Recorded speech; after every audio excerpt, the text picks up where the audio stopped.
तर राज्यातील 86 एसटी कर्मचाऱ्यांना दिलासा मिळालेला आहे। महागाई भत्ता 53% 58% केलाय। वार्षिक वेतन वाढीचा दर 2% 3% वाढवलाय। एसटी कर्मचाऱ्यांनी प्रताप सरनाईक यांचे आभार मानले। याबाबत एसटी कर्मचाऱ्यांसोबत संवाद साधले आमचे प्रतिनिधी अमरसिंह पाटील यांनी। पाहूया। महाराष्ट्रातील एसटी कामगारांच्या मागण्या होत्या आणि त्या मागण्या आता राज्य सरकारने मान्य केल्या। याचबरोबर महाराष्ट्रामध्ये बऱ्याच ठिकाणी आंदोलन केले। 3 टप्प्यामध्ये आंदोलन होतं।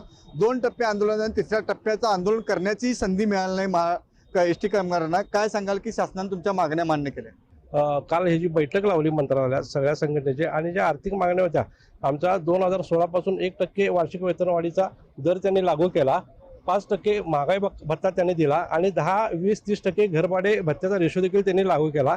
त्यामुळं मागण्या मान्य करून त्यांनी चांगली एसटी कामगारांना मदत केली। त्याबद्दल कृती समितीच्या वतीनं सरनाईक साहेबांचे आणि राज्यस्तरीय कृती समिती पदाधिकाऱ्यांचे आणि विभागातील सर्व सहकाऱ्यांचे आम्ही आभार व्यक्त करतो। शासनाने चांगला निर्णय घेतला, त्यामुळे समाधानाचं वातावरण आहे। निश्चितपणे जर कालचं विधिमंडळातलं मंत्री महोदयांचं भाषण ऐकल्यानंतर आम्हाला सर्व एसटी कर्मचाऱ्यांना अत्यंत आनंद होतोय, कारण 45 कोटी रुपयाचा अतिरिक्त बोजा पडत असताना देखील एसटी कर्मचाऱ्यांच्यासाठी हा जो निर्णय घेतला तो ऐतिहासिक आहे।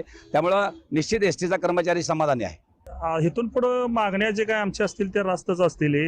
योग्य त्या वेळी योग्य त्या संयुक्त सर्व संघटनेने संयुक्त समिती स्थापन करून ती जो काही निर्णय घ्यायचा आहे ते मुद्दा वरतीच्या लेवलला परिवहन मंत्र्यापर्यंत पोहोचवतील। अमरसिंह पाटील, जय महाराष्ट्र, कोल्हापूर।